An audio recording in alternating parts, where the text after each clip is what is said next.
La chronique rock. La chronique rock par Full Common. On se rend en Californie au milieu des années 60 dans la ville de Los Angeles pour rejoindre un groupe de rock les plus marquants malgré sa courte histoire.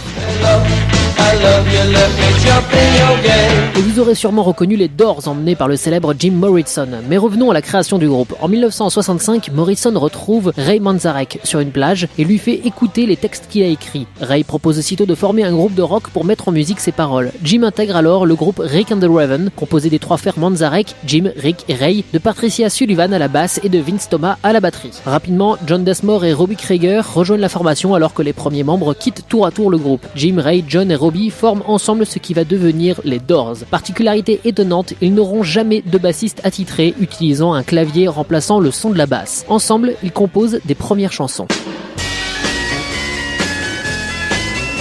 Rapidement, ils démarchent plusieurs maisons de disques qui les refusent. Ils se font alors engager auprès de plusieurs bars et font les premières parties du groupe irlandais Them. Celui-ci, emmené par un certain Van Morrison, qui n'a pourtant aucun lien avec Jim, sera une véritable source d'inspiration pour les Doors. Finalement, en 1966, la maison Elektra accepte de les faire signer pour 7 albums. Un premier disque appelé The Doors sort en 67. Il ne parvient pas à percer, mais le groupe réenregistre Light My Fire et le succès est au rendez-vous. Sur cet opus, on retrouve également le célèbre Break On Through.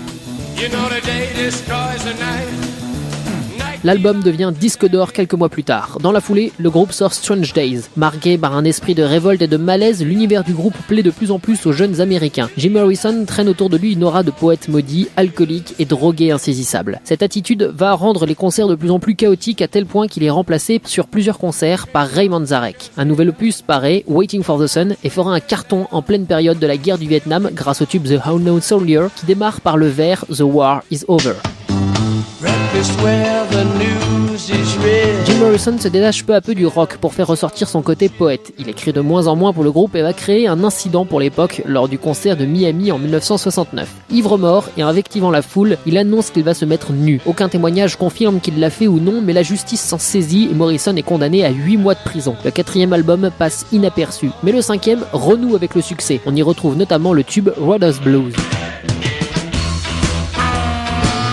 En 71, un 6e opus s'est produit en 10 jours, LA Woman. La critique salue l'album comme étant le meilleur des Doors. Pourtant, Jim Morrison décide de quitter le groupe pour se consacrer à la production de films et de poèmes. Il s'exile à Paris et, après le décès de Brian Jones, Jimi Hendrix et Janis Joplin, il se désigne comme le suivant sur la liste. L'histoire lui donnera malheureusement raison. Dans la nuit du 2 au 3 juillet 1971, Jim Morrison meurt d'une overdose d'héroïne, même si ça ne sera jamais confirmé. Il rejoint le tristement célèbre Club des 27 et met ainsi fin à l'aventure des Doors, qui ne parviendront pas à poursuivre sans lui.